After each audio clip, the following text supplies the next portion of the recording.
என்னதான் நம்ம ஷார்ப்பாக புத்தி கூர்மையாக மைக்கில் பேசினா கூட மைக்கில் பேசிட்டதுனால அது புத்திசாலித்தனம் ஆகிடாதுங்கிற ஒரு பழி உன் மேலே இருக்குது. அதனால் நான் ஒரு வேளை முட்டாள்தனமாக பேசினா கூட அதை புத்திசாலித்தனமாக டிரான்ஸ்லேட் பண்ணி கொடுக்க வேண்டியது உன்னுடைய பொறுப்பு. Okay, deal. ஹாய் ஃப்ரெண்ட்ஸ், நல்லா இருக்கீங்களா? தவறு என்பது தவறி செய்வது, தப்பு என்பது தெரிந்து செய்வது. தவறு செய்தவன் திருந்த பார்க்கணும், தப்பு செய்தவன் வருந்தி ஆகணும். அதே மாதிரி தான் நான் வருத்தம் தெரிவிக்கிறேன்னு சொல்கிறது ஒரு விதம், மன்னிப்பு கேட்குறேங்கிறது இன்னொரு விஷயம். ஒரு நிகழ்ச்சியில் ஒரு தவறு நடந்துட்டதாக நான் உணர்கிறேன். உண்மையிலேயே அது தவறி தான் நடந்தது. நான் மேடையில் மிஸ்டர் விஜயை பற்றியோ அஜித்தை பற்றியோ பேசிகிட்டே இருக்கும்போது திடீர்னு வேறு ஒரு ஃபோட்டோ வந்தது. அந்த ஃபோட்டோவை பார்த்த உடனே நான் என்ன பேசுகிறதுன்னு எனக்கு தெரியல. உண்மையிலே கொஞ்சம் திகைச்சு போயிட்டேன். அதான் உண்மை. குற்றம் சுமத்துற மாதிரி அவங்களுடைய ஃபோட்டோவை போட்டு நான் பேசணுன்னு ஆசைப்பட்டேங்கிறது 100% பொய். அப்படி நான் யாருக்கிட்டேயும் அடிமை இல்லை, யாருக்கிட்டேயும் காசு வாங்கிக்கிட்டு அப்படி ஒரு நிகழ்ச்சிக்கு போகவும் இல்லை, இப்போ இல்லை, என்னுடைய மரணம் வரைக்கும் நான் அதை செய்ய போகிறது இல்லை. காசு வாங்கிட்டு எந்த கட்சியிலும் போய் சேர போகிறது இல்லை, காசுக்காக நான் எந்த தவறையும் செய்ய போகிறது இல்லை. அப்படியே ஒருவேளை இந்த ஃபோட்டோவை போடுங்க நான் பேசுகிறேன் அப்படின்னு சொன்னால், ஒரு மகளிர் தினத்தன்னைக்கு நான் யாரெல்லாம் சொல்லணும்னா, ஒரு வேலு நாச்சியாரை பற்றி பேசலான்னு ஆசைப்படலாம், டயானா சார்ல்ஸை பற்றி பேசணுன்னு ஆசைப்படலாம், நான் எப்போவுமே பேசுகிற மதர் தெரசா அவர்களை பற்றி நான் மறுபடியும் ஒரு தடவை பேசுகிறேன்னு ஆசைப்படலாமே தவிர, இப்படி நான் ஆசைப்பட்டேன்னு சொல்கிறது சரியில்லை. ஓகே, அப்படி அந்த ஃபோட்டோவை பார்த்த உடனே எனக்கு என்ன சொல்கிறதுன்னு தெரியாதப்போ பக்கத்துலேருந்து குந்தவைன்னு ஒரு பிரியங்கா சொல்லிகிட்டே இருந்தாங்க. ஏன்னா அது பொன்னியின் செல்வனில் அந்த கேரக்டராக இருந்ததுனால எனக்கு டக்குன்னு அது ஒரு வார்த்தை ஜாலமாக என்ன தோணுச்சு அப்படிங்கிறத மீறி, அந்த நான் நிகழ்ச்சிக்கு வந்திருக்கும்போது கலைவாணர் நகரத்தில் இன்னும் ஒரு 1/2 மணி நேரம் அவங்க இங்கே உட்காருங்கன்னு சொல்லும்போது நான் உட்காந்து மொபைலில் நோண்டிகிட்டு இருந்தேன்.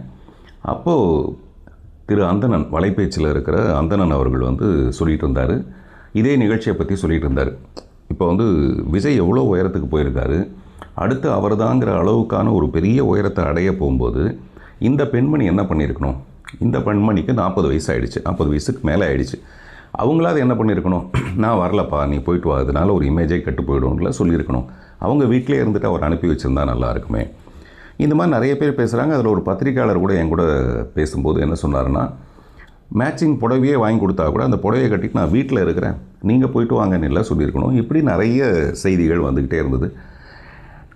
உண்மையான விஷயமே என்னென்னா, திரு விஜய் அவர்கள் கிட்டத்தட்ட ஒரு நிறைய விஷயங்களை கடந்து, அரசியலுங்கிறது சாதாரணமான விஷயம் இல்லை, நிறைய போராட்டங்களை சந்திக்க வேண்டியதாக இருக்கும். அதெல்லாம் சந்தித்து கடந்து வந்துட்டு இருக்கும்போது கரூர் பிரச்சனையில் கூட அவருக்கு ஏற்படாத ஒரு பெரிய, கரூர் பிரச்சனையில் விமர்சனங்கள் வந்ததே தவிர அவருக்கு இவ்வளோ பெரிய பாதிப்பு வராத அளவுக்கு இருந்தது. இவ்வளோ பாதிப்புக்கும் காரணமான ஒரு நிகழ்ச்சி, அந்த நிகழ்ச்சியில் இந்த பெண்மணி கலந்துக்காமல் இருந்திருக்கலாம் அப்படிங்கிறது என்னுடைய அடிமனசில் இருந்தது. பட் அதை நான் சொல்கிறதுக்காக அந்த மேடைக்கு போகல. அந்த மேடைக்கு நான் எதுக்காக போனேன், அங்கே யாரெல்லாம் பேச இருந்தேன், ஏன்னா அது என்கிட்ட ப்ரீ பிளான்டு விஷயம், என் கையில் கொடுக்கப்பட்டது. அதை பற்றி நான் அடுத்த விஷயத்தில் சொல்கிறேன்.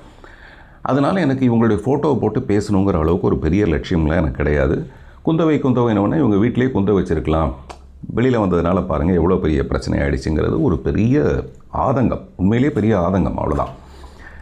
அதனால தான் நண்பர் சமுத்திரகனி கூட அவர் பேசும்போது, நீ யார்கிட்ட உன்னோட ஈகோவை காட்டுற, எதுக்காக இவ்வளோ பெரிய ஈகோ, யாரை மிரட்ட பார்க்குற நீ, எதுக்காக அப்படின்னு அவர் பேசுனது அவரும் காசு வாங்கிட்டு பேசலை. அவரும் ஒரு ஆதங்கத்தில், ஒரு அன்பின் மிகுதியில் தான் அவரை அறியாமல் பேசுகிற ஒரு விஷயமும்.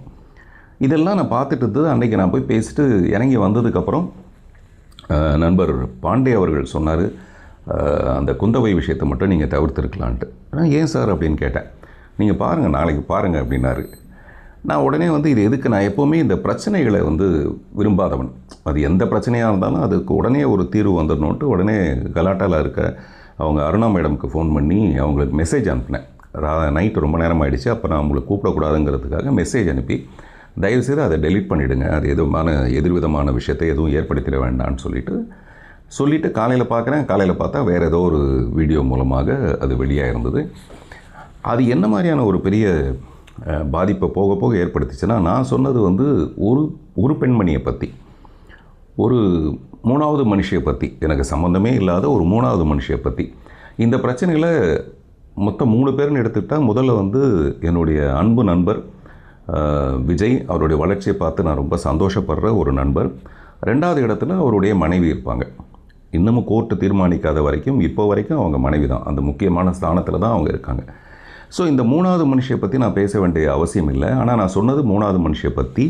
அவங்கள வீட்டில் இருந்திருக்கலாம். ஆனால் இது எல்லாமே பெண்களுக்கு எதிரான ஒரு விஷயம். பெண்கள் எல்லாமே வீட்டுக்குள்ளேயே இருங்க அப்படின்னு சொன்ன மாதிரி ஒரு கருத்து வந்து நிறைய பேர் அதை பதிவு செஞ்சதுக்கப்புறம் எனக்கு ஒரு கஷ்டம் வந்துருச்சு. அவர் பாண்டே சொன்ன மாதிரி இதை நம்ம தவிர்த்திருக்கலாம், தவறு நடந்துருச்சுன்றதுக்காக நான் உடனடியாக அதை வந்து ஒரு பேடில் எழுதி, இந்த எழுதுகிற பழக்கம் என்னென்னா, நம்ம பேசும்போது இப்போ நான் பேசும்போது தவறி போய் ஏதாவது வார்த்தைகள் வந்துடலாம், அது வரக்கூடாதுங்கிறதுக்காக ப்ராப்பராக எழுதி அதை ரெக்கார்ட் பண்ணி வச்சுக்கிட்டு, ஒரு கோழி சேவலை வச்சுட்டு அந்த ஹாப்பி உமன்ஸ் டேக்கு ஒரு ஏஐ மூலமாக ஒரு வீடியோ செய்கிறதுக்காக முற்பட்டு மத்தியானமே இந்த ரெக்கார்டிங் எனக்கு முடிஞ்சு போச்சு. என்னுடைய வருத்தம் தெரிவிக்கிற ரெக்கார்டிங். ஆனால் அது ஏஐ முடிகிறதுக்கு ராத்திரி 8 மணியோ 9 மணி ஆகிடுச்சு. இதெல்லாம் நான் பதிவு பண்ணி போடும்போது பை த டைம் எனக்கு அந்த ட்வீட் ஒன்று வருது. அந்த ட்வீட்டில் வந்து ஆர்கனைசர்ஸ் வந்து சொன்னாங்க, எனக்கு இந்த மாதிரி இவரே விரும்பி அந்த ஃபோட்டோவை போட சொல்லி அப்படின்லாம் வந்தோடனே நான் வருத்தம் தெரிவித்தது ரொம்ப சின்சியராக மனப்பூர்வமாக தான் தெரிவித்தேனே தவிர, இப்படி ஒரு ட்வீட் வரப்போகுதுன்னு தெரிஞ்சு தான் நான் வருத்தமே தெரிவிச்சிருக்க மாட்டேன். அதை பார்த்ததுக்கப்புறம் எனக்கு மனசில் ஏற்பட்ட விஷயம், இன்றைக்கி நான் இப்படி ஒரு வீடியோவை பண்ணணுங்கிற ஒரு உத்வேகத்தை எனக்கு ஏற்படுத்தியிருக்கு. ஹாய் ஃப்ரெண்ட்ஸ், இது சற்றே நீண்ட பதிவு தான். காரணம், ஒரு 3வது மனுஷியோட ஒரு 3ஆம் தரமான ட்வீட், அது எனக்குள்ளே ஏற்படுத்தின ஒரு பாதிப்பு. என்னுடைய செயலுக்கு அவங்க கருத்தை தெரிவிக்கக்கூடாது, எதிர்ப்பு தெரிவிக்கக்கூடாதுன்னு நான் சொல்லலை. ஆனால் சமீப காலங்களில் அவங்கள பற்றி வந்த கொச்சையான, மிக அசிங்கமான நிறைய கருத்துக்கள் இங்கே இருக்குது, பொதுவெளியில் இருக்குது. ஒரு கட்சியோட தலைவர் உட்பட அவங்கள பேசின விஷயங்களுக்கு, விமர்சனங்களுக்கு எல்லாத்துக்குமே அவங்க பதில் சொல்லியிருந்தாங்கன்னா நான் இதை வரவேற்றிருப்பேன்.